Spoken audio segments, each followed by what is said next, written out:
Hey, it's Kappy, and this is Beyond the Plate, Heard, the audio newsletter where I share what's on my plate, literally and figuratively. From culinary insights to restaurants and recipes, it's everything I'm seeing, tasting, and talking about in just a few minutes. This isn't a peer-reviewed culinary journal, it's just my take on what I'm into at the moment. So let's dive in, and I hope you all take something from my plate. First up is Abra Bakery and Daily Bistro. Abra is this little Ukrainian-owned cafe in the Lincoln Park area of Chicago that I recently went to. My friends Barry and Mike live around the corner, and they have talked about it to me a couple times. And I happened to be nearby the other week, and I was immediately blown away by the hospitality, like from the moment I walked in the door. Abra opened earlier this year, and they serve everything from fresh baked bread to pastries and full-on breakfast, lunch, and dinner. It was very hard to choose one thing because everything looked so good. I ended up trying a carbonara croissant, and I also had a small meze platter. I just picked around at all these things. And then for drinks, this was a very hard decision, so I got two and sipped on both separately. The first one I got was a banana coffee, which sounds maybe weird, maybe delicious. They created it as a mini latte, and then they put this thin banana flavored foam looking stuff on top. It was really good. And then I also had a wild berry matcha, also very good. Abra is owned by a Ukrainian couple who also owns a place a couple doors down called Soloway Coffee. And Soloway Coffee, fun fact, they roast their coffee in Ukraine, and they even have some cafes in Ukraine as well. Soloway Roastery is the first in Ukraine to receive permission to export specialty coffee to the US. So that's pretty cool. You can find all the links and handles I mentioned in the show notes.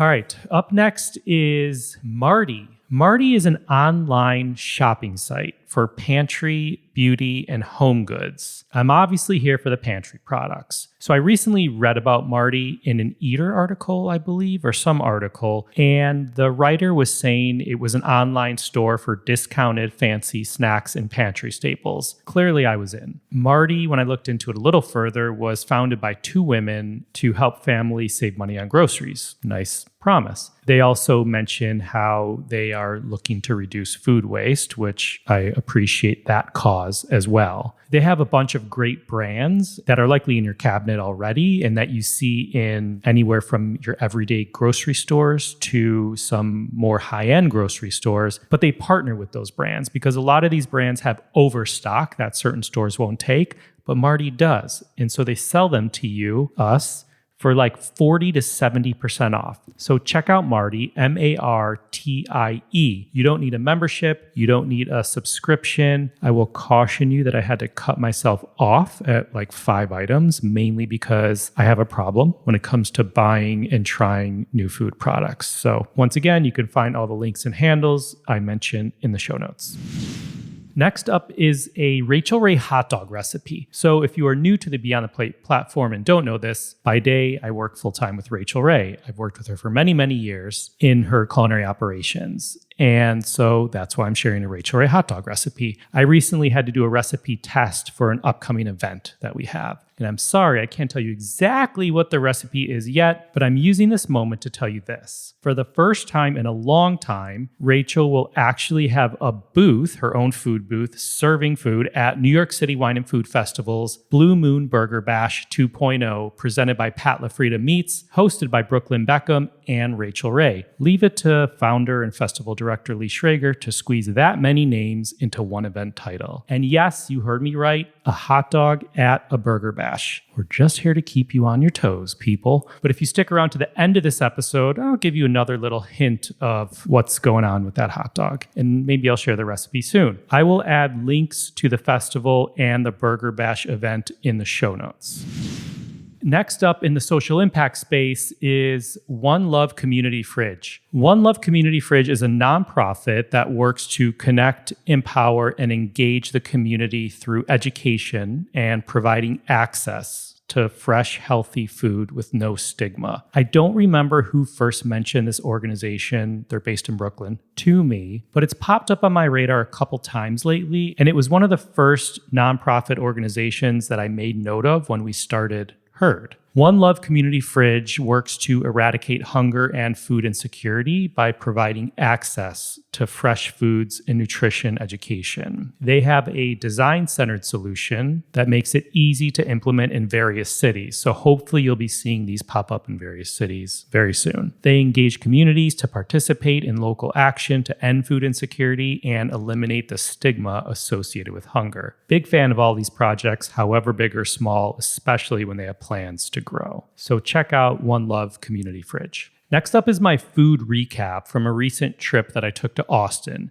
I definitely feel like I've given Austin a lot of love on this podcast, and I have because I like it there. So I'm going to breeze through this really quick to share some of the places that we ate at recently in Austin. The first night we got there, we ate at CT. We've featured CT on the podcast, spelled SITI. They have an incredible chef, Chef Layla, who heads up CT. She has a couple restaurants in Austin. CT's a Southeast Asian restaurant. We had this beautiful table out back and had a smorgasbord of food ranging from a crab fried rice to a laksa to a couple different curry dishes, rice noodle dishes, crudos, rotis, really delicious meal at CT. The next morning, we finally made it to Franklin Barbecue, and what an experience it was. If you haven't been to Franklin because you don't want to wait in a line, I would encourage you to wait in the line. Franklin's barbecue is 10 out of 10, A+.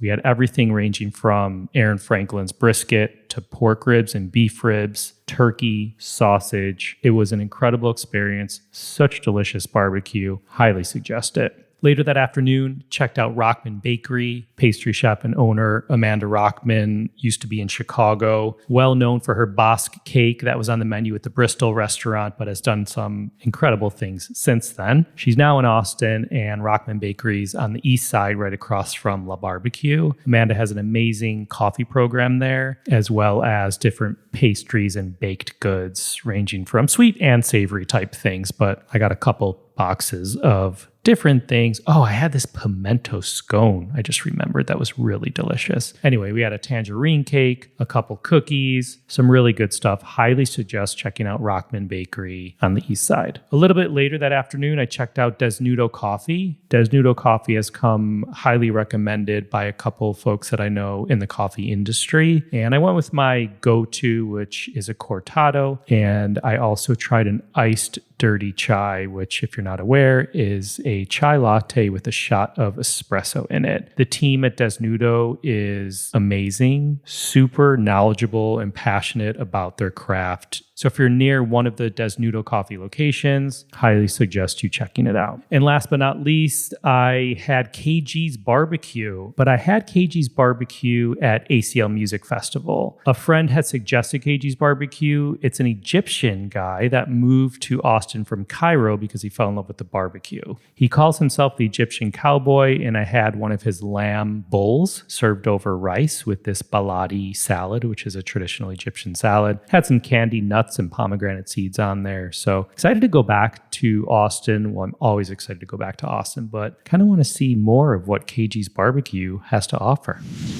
One last thing before I leave you, Fritos. If you have a couple tablespoons of crumbs left at the bottom of that Fritos bag, try dumping them on a salad that you're eating. It gives it this corny crunch that mimic croutons a little bit, but a little more flavor, quite frankly. Or you can even use those crushed up Fritos as a topping to a hot dog. Wink, wink.